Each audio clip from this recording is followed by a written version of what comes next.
Of course, if they were really healthy, then you wouldn't care about weight loss. We bring you guys yet another episode of Feminists getting owned by females. As you can tell by now, there are a lot of women that do not agree with feminists, so let's jump right into it. We start things off with an insanely outrageous feminist. She pretty much embodies what feminism has now become.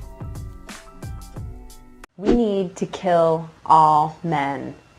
I am sick of being a baby factory that produces more men that will just, in the future, subjugate me. So the only answer to that is to kill male babies and just kill any man that you see, like in the streets, like just kill him. Because we want the species to go on, but we want it only to go on with women in it. So that's what we have to do. That's the only way to keep the human race going, is with... Here's a feminist that was on Good Morning Britain, and she was complaining that there's a wage gap between men and women. There was another woman who was on as a guest, and she was against the argument that there was a pay gap between the two genders. Gap does not mean two people standing side by side, one man, one woman, on a factory line, doing exactly the same job, and the man getting more. The way that the comparability of the pay gap is assessed is taking into account such things as women tend to work more part-time, then trying to take two completely separate jobs and say, well, what are the attributes required, and trying to get some sort of false comparability. Well, we've come to that point now, from a point in which you really could have two people side by side doing exactly the same thing, lawfully being paid completely different rates. Well, so I don't actually buy into this. Our problem is this. We've actually got equality and we don't know what to do with it. So now we want special favours like positive discrimination. Oh, bless us all. This next clip should teach all of us to never assume something. The feminist we are about to see clearly needs to learn a lesson. This feminist was interviewing Judge Judy, and the feminist assumed that Judge Judy was a feminist, but what Judge Judy had to say surprised the feminist because she didn't exactly expect the reply she was going to get. Law school, and I think it's interesting to note because I think we're both feminists. I never considered myself a feminist. All during my professional career, whether it be a lawyer or a judge, I never belonged to a woman's organization. I didn't want to be, I wasn't a woman lawyer, I was a lawyer who happened to be a woman, and I wasn't a woman judge, I was a judge who happened to be a woman. This time we have some college students that were doing a protest on their campus. They seem to be protesting against Milo Yiannopoulos. They believed he's racist, sexist, and much more. Well, in the clip it looks like they were trying to get everything together, including their chant, and it turns out that their chant was very unremarkable. It's super cringy. I'm gonna ask you all, what do we want? And you're gonna say, Milo GTFO. Yes, please. What do we want? Milo GTFO! It doesn't have to be perfectly answered or anything.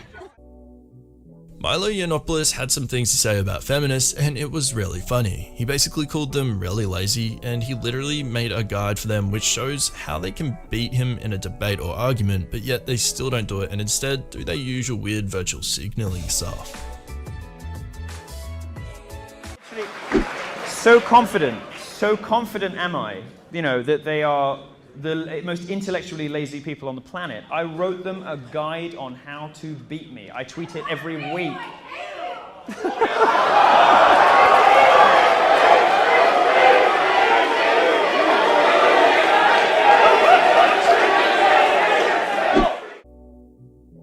Here's Caitlin Bennett, who was interviewing some people at an abortion protest. She came across a woman and asked her why she was there. The woman didn't elaborate on her answer, and then when asked to, she complained that she doesn't like Alex Jones and people involved in all of this. Check this out.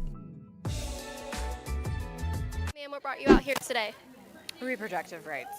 Okay. Can you go more in depth about that? I'd rather not. Why not? Don't you want to get your message out? I do, but I don't like the message that you guys know. Okay. Well, this would be the message that you promote if you told us why you're out here. Bag. I'm not Alex Jones. Everyone keeps complaining about Alex Jones. I'm not Alex. Anita Sarkeesian is a feminist and is most famously known for her rather controversial takes about video games. She's claimed that most video games are sexist, misogynistic, and much more, and in an interview here, she claims that she started playing video games when she was 5 years old, and it turns out that is far from the truth. I started playing video games when I was like 5. Hey, that's some bullshit. I'm doing video games, so it's not exactly a fandom. I'm not a fan of video games. I actually had to learn a lot about video games in the process of making this. And also, video games, like, I would love to play video games, but I don't want to go around shooting people and ripping off their heads, and it's just gross, so... This next feminist was eating up the whole body positivity message. She found a sign on the street that was offering help for young people to lose weight and get healthy, and she found this sign offensive and took it away. She called the sign hate speech and even changed the sign altogether. It's time for this sign to go bye-bye. Gonna walk it back to my car. Hopefully nobody will notice because I see people out here putting signs in and taking them out all the time. So, weight loss for youth. Healthy lifestyle changes. Of course, if they were really healthy, then you wouldn't care about weight loss. That wouldn't even be on the sign. So, I'm going to consider this hate speech and take it down as an act of protest. So... We end things off with an incredibly crazy feminist. This feminist for some reason decided to do some knitting, but she would use wool that she inserted inside of her private part. Yeah, I'm weirded out too. This was her very weird way of sending a message and being independent and whatnot. Whatever feminists do these days, this is without a doubt one of the weirdest things a feminist has ever done, at least that I've seen. Like, just why? Just see it for yourself.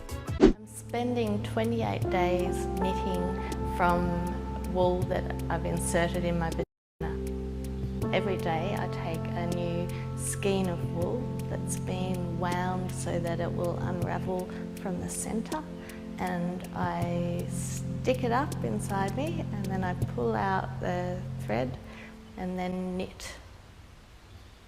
It's unusual and it's confining because I'm attached to this knitting, so I can't sort of get off and wander around, and so it's restrictive, but no, it's not painful. I mean, people push babies out of there, so it's a pretty robust area.